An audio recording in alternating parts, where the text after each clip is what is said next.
ассалому алайкум апа хоҳарони азиз, субҳи ҳамагитон бахайр бошад. имрӯз рӯзи истироҳатӣ барои фарзандонам субҳона омода мекунам. хӯроки миллии тоҷикӣ мешавад имрӯз.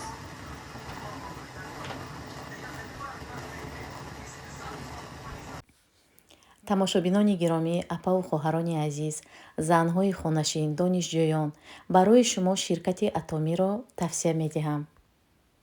духтарои азиз, агар дар ҳамин ширкат номнавис шуданӣ бошед ё ки молҳои маҳсулотҳои ҳамин ширкатро харидорӣ карданӣ бошед, марҳамат ба рақамҳои рӯи экран нависед духтаро, ё ки занг занед. хоҳари мо Матлуба кора бо пуррагиш барои шумо мефаҳмонанд ва ба пуррагӣ ба шумо кӯмак мекунанд.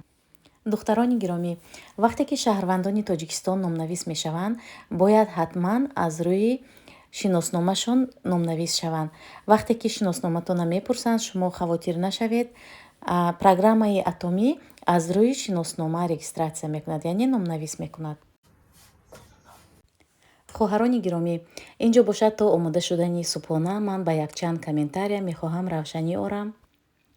дар комментарии влоги охиронам бисёр савол буд ки оиди компанияи Фаберлик, барои чӣ ман пештар дар Фаберлик кор мекардам, ҳозир бошад ширкати Атомиро интихоб кардам. духтарои гиромӣ, дар ҳақиқат ман тӯли 2 сол дар ширкати Фаберлик кор ва фаъолият мекардам. беҳтарин ширкат буд. дар ҳақиқат ман пул кор мекардам. корамро дӯст медоштам. лекин ҳамаи чиз охир дорад, вақту соат дорад, тамомшавӣ дорад. вақту соаташ омадааст ки ман бояд аз кори компанияи Фаберлик даст кашам ё ки аз компанияи Фаберлик равам. хитоби ман ба Азиза Анорова ҳамин аст ки хиёнаткор ин бевафоӣ, норостӣ, макру фиреб. ҳолон ки хиёнат кардан як тараф истад, ман қатъи шумо ҳамсӯҳбат нашудам. пеш аз ягон гапа гуфтан, пеш аз ягон чиза навиштан, аввал андеша, баъд гуфтор гуфтагӣ.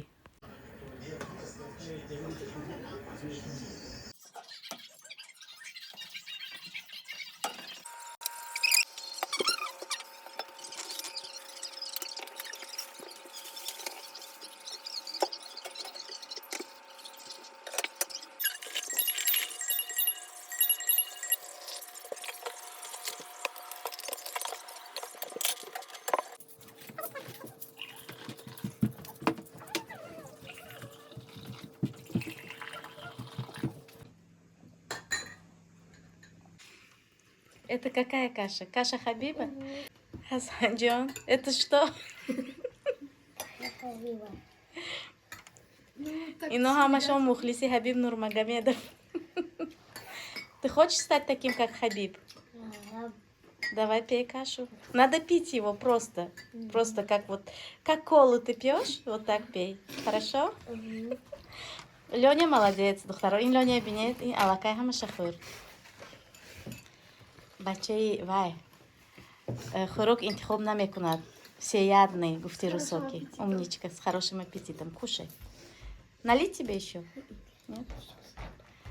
Давай. Пусти уже половину выпил, Хасан. Покажи подписчикам, какой ты смелый. Что? Каша. Бесконечная? Да. Давай, малюк. Настя, как тебе?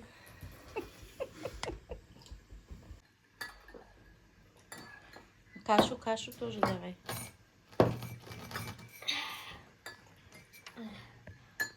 Косада бардо, что хор косада бардо. Вот полотенчик. Когда покушал, надо вот так вот делать. Я всегда так делаю. Я думаю, так. Большой молодец у нас Лёня, давай. После меня. Молодец. духтарои азиз, имрӯз якҷоя ош омода мекунем. равғани пахтагӣ катӣ мехоҳам пудинаҳома нишон диҳам. зери суруди мақсуди аштӣ духтаро якҷоя ош тайёр мекунем.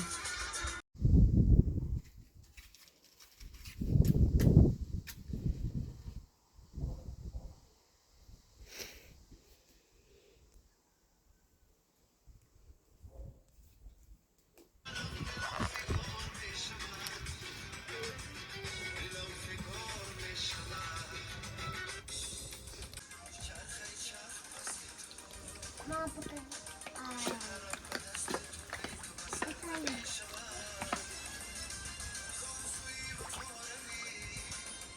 Покажи маме.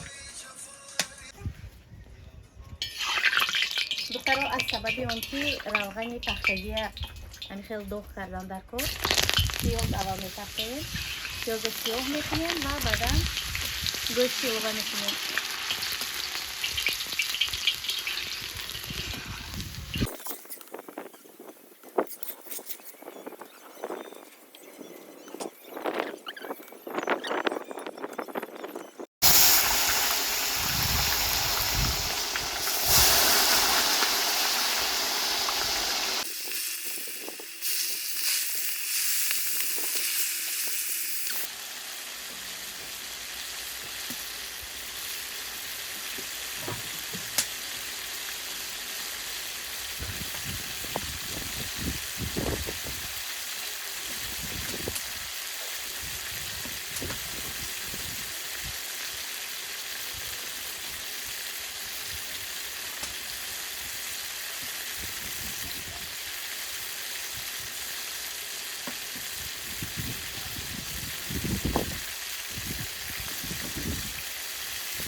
دخترها گوشت مرغم ilova کردم برای فرزندان مرغ دوست ندارن.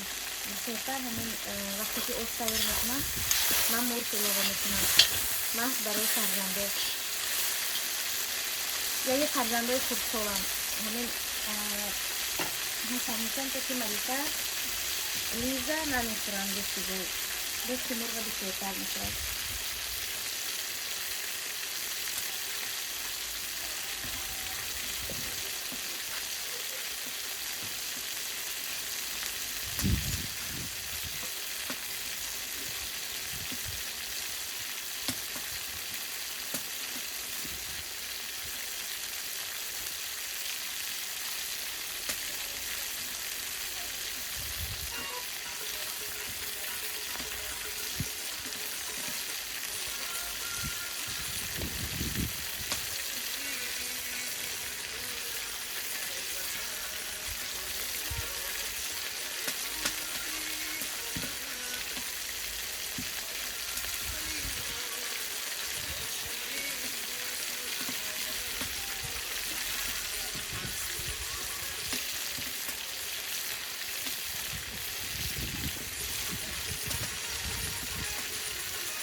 Ну, на другую комнату, да. Так что там не надо было сделать. Ну, ты просто после наверх, да. Не надо так чисто пахнет. Дымом, да? Нет. Мам, а потом что? Porque мы это... Что-то он сказал, что мы подошли. Но он сказал, что нам... Мама сказала, что если мы поработаем, она нам денег туда посвятит. Давай. Мама,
зачем там идти?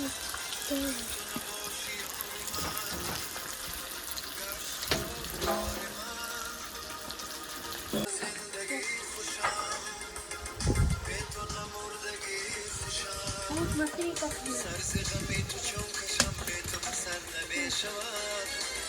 О, да, вот. Блин, это концерт тихо, тихо.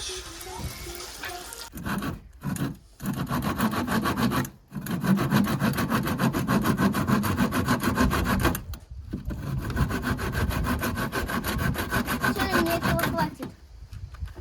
Маш, знаешь? О!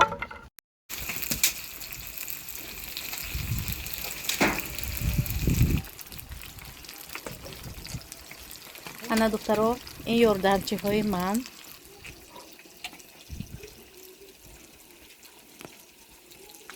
Ана ин ёрдамчии сеюми ман. Умничка. Складывайте сюда.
Лиза, потом мне принеси пищевую пленку, пожалуйста. Давайте Маша.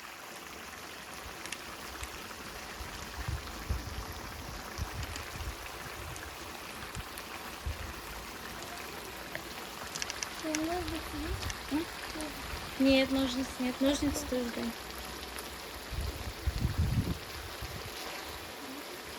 Что? Через ванную скажи, подай. Ножницы, не ножик, а ножницы пусть даст.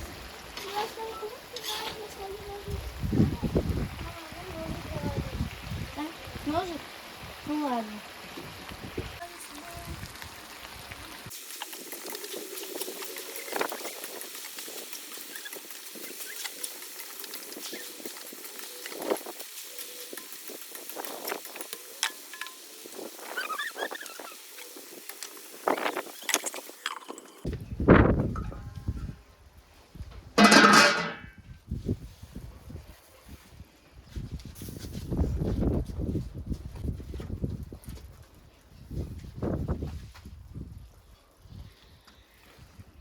ана духтаро, оши мо ҳам омода шуд. Аҷоиб омад ошамон.